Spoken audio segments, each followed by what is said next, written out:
Badwam TV Badwam Jumadi no eso enwum ne edidi kan de adu so no ye kase ensam no ne to dwa mu bi ya wobeti ni eho akwa hia sa national ye pani ya wono eda nagrata no sanke be ya National School Inspectorate Agency no yensesem na yenya ne mafoforo ho ye de sansam no ebebro na fe ya kwa National Standardized Test eho ensam no ba bia kwa kodru free bread ba ye ani nei no say na ho nsam no etie sansam no nsem bi na no pay ye de somo sa Adom TV Badwam kase wo share live on Facebook/Adom TV Extra Go TV channel no ye 119 DSTV ye 280 ko YouTube Adom TV tube ye wo ho kwa adomonline.com so ansem we ni nsam ahodo bi so ya tro edi egu ho medin edi afia amankwa tamaklo afia ni dem yentie said ensam ni chemu ankasa etie National Association of Graduate Teachers yetwaniti ase nagrat won mo sen kebe ya National School Inspectorate Agency no yenwu no womo president Eric Angel Kabuno ene den semi yitu ja chiremu sen yubadie pote wose womo ye no enye no ene womo ye ni nyina mu so kra won ajeje school fees e de free private schools ho nti ohunu de ntia ebepem sabre ya je fees wo ho den so nya adwuma sede wo se ye ye achechefo a ye pese ye da teacher for kuwa no ya fre or na ya make it cost severally say only akọ da nansi ano no ye pese ye hia no na challenges bi wo ho a ye pese de tu nanim mami be ye boss of Nasia ebedu na me ne wo kase ye ni nhia mpoda. But currently the way Nasia is formed emboyen into ye frɛ ye ka cha aban say nipa na odi atena Nasia no any the way Nasia is operating no aban entry nipa nsan na omonsan review the way Nasia eyejuma.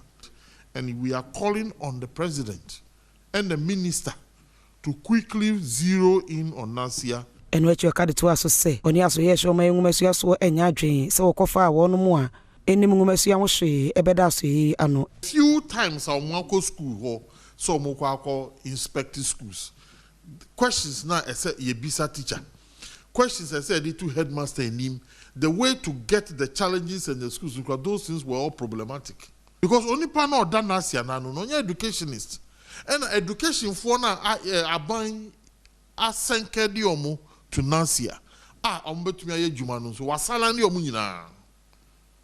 So it is creating a one-woman operation. As for Bedi Che, ya was showing women so ya Reverend John in team Fojo and there were bought pro call Flagstaff House, Bexley School.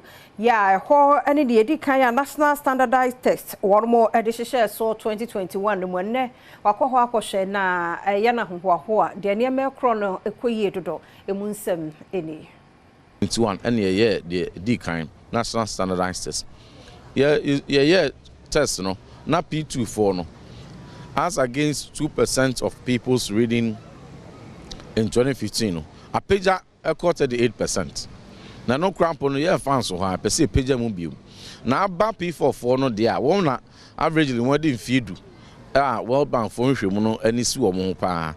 No one Shimono could there this offer a mofra edu ewo every memoha edi jinahwa. Emu ba ko pe enas we din feed wo betumi akan na ze 90% ne de wo mo wakenkan mu hia enti enso ye test be assess ne ahwese ye de toto de World Bank for de ne kan ye de ne te saying ye no first one ekowi say 54% of our learners at the age of 10 around P4 it making kind na ze we are doing something right na ze wo de toto abibi mamu ha de a de ne mo frana kenkan no kwa nimu pa na ne nyina tru nya ho ne pese epem Adom TV Badwam kase na uguso ehwe no mampani na na dodankwa akufu ado sa ban no ye sinkete se ne obeye bia wo accommodation na bia bambofo de wontie beto no de obakoso no aye de ama wo mo fi se bamboni pa onya ba bi pada na ne bambon so eso ani munsem ani services housing project which we embarked upon in 2018 during my first term of office, is aimed at providing decent housing for our gallant men and women in uniform. These 320 housing units symbolize our resolve to ensuring that those who risk their lives daily to protect us have a safe and comfortable place to call home. Ladies and gentlemen, the importance of adequate housing for our security personnel is self-evident. When our police officers have access to decent accommodation, it enhances their morale and improves considerably their effectiveness in maintaining law and order. Kwadwo Opon Kroma ayeswafo hwe works and housing so dwumadi na se no wono so dituja say the 2018 project situated at the Eastern Naval Command in Tema helped to ameliorate the housing challenges confronting the Ghana Navy. It comprised of a fully gated barracks made up of 23 blocks each with 16 flats, giving a total of 368 homes to the Ghana Armed Forces. The barracks also had a multi-purpose sports facility and a playing ground for personnel and families. It was commissioned on the 12th of March 2018 by His Excellency the Vice President, Dr. Mahmoud Bawumia. Subsequent to this, 312 homes, the first phase of the 514 homes that the Interior Minister referred to for the police service, were built and commissioned by the President.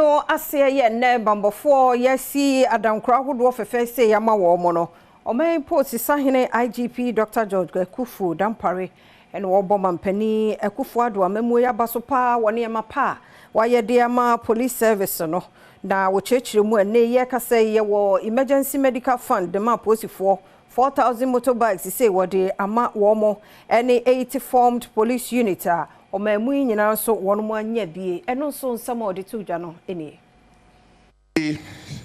I remember when we commissioned the Domiko Abinya housing units, I made this strong appeal to you, and I shall repeat same here. Oftentimes you go to police barracks and you see antennas hanging around the building, fridges, freezers, bicycles, all manner of things. As IGP, I want to appeal to you to ensure that this building does not see those type of things that we see in police barracks. Let's maintain the discipline. Let's maintain the sanitation of the place and keep it as it is. What a year, so for interior so, but the top police phone na animu say, Titiru pasa fee a battle of fear no, one more share, asum G, and sena will make one more men so a home by. Today is a very special day. It's historic in every sense of it. And we feel very emotional, very touched, very refreshed, and all what we can say is to use this to welcome His Excellency the President, Nana Addo Akufo-Addo, in a special way. Mr. President, you are welcome.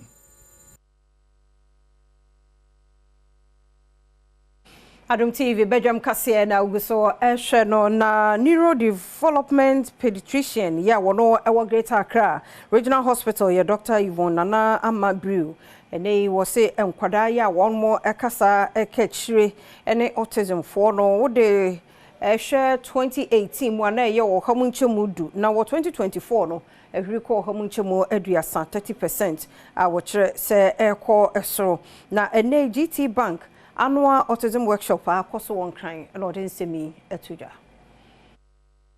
Opportunity, support for every child to learn. So within the classroom, we have children with diverse abilities and needs, and everyone is learning because provisions has been given, support has been given. It also helps every child to develop and participate. Not just coming into the school, but the child should be given the opportunity to participate. An inclusive setting gives room to that. Managing Director Aono and the World GT Bank, Thomas John, and so Editu just said. Last year I mentioned that the autism project is here to stay, and we are here today again in continuation of our quest to bring enlightenment to the society about autism. It started 14 years ago in Nigeria, and Onyade here has been a key driver. In fact, she was the person that credit should go to in bringing it to Ghana. And the people who call the warriors that live with autism, it can only get better as we continue to assist them to live a better life. Adishie ni omanfo ewo ye boturibo ye ekokuma bi ana krokuma bi a won kwanta south mensimu woti mantamu abontrene pa se ene ya ye ka se won ma anya nyina hoden wo nkro no mu na won kwan so aban na anya ma won de abato woni won fim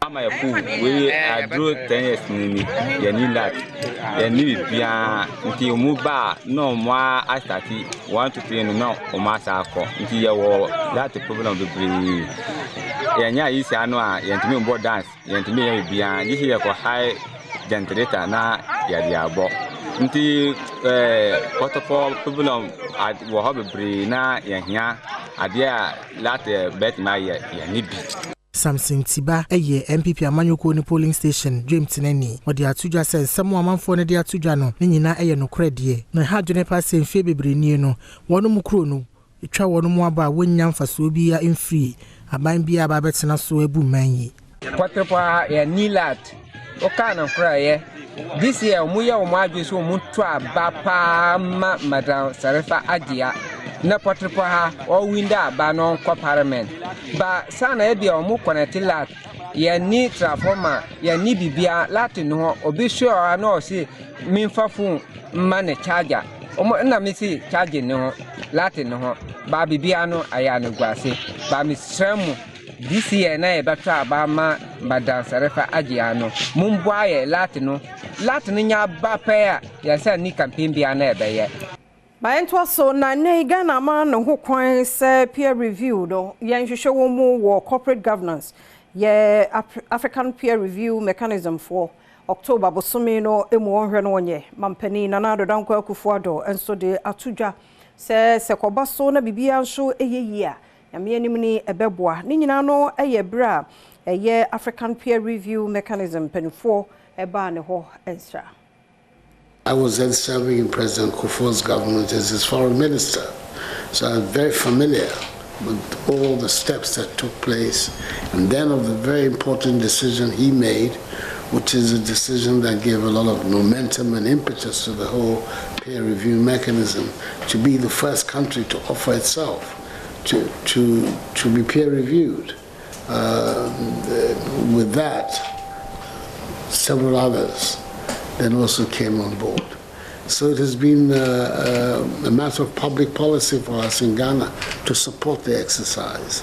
Sa peer review womo ayeno aye afi 2003. Omampeni dada John Ajikum Kufuor ni mreso na wei enenam so ema Chief Executive Officer Eda APRM Ambassador Rose Katz editu just say with a request for Ghana to conduct a comprehensive thematic review on good governance, which was concluded last year and will subsequently be peer-reviewed.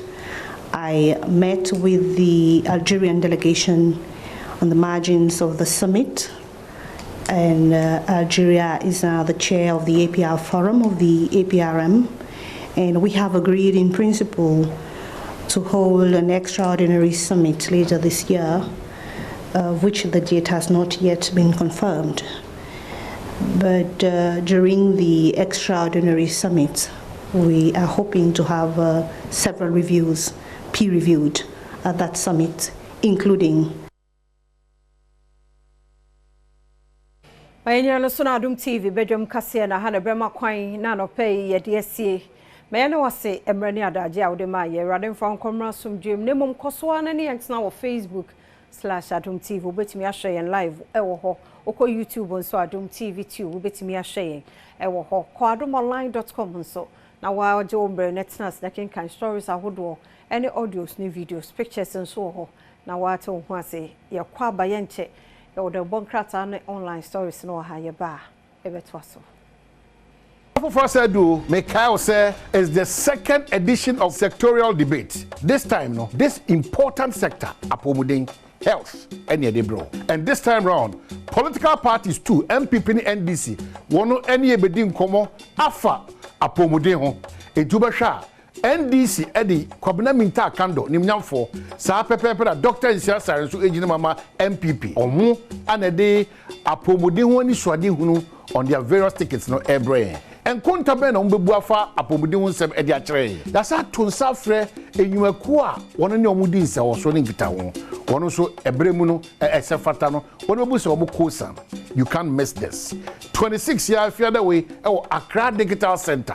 Yeah, they bro. Anopa no nsia pepepe ekopem se no ndu bebo Accra Digital Center. Me do man hene kwabna sante. Me ni minuanom akwasinsia ene afia mankwata makro. Ade they bro. Sectorial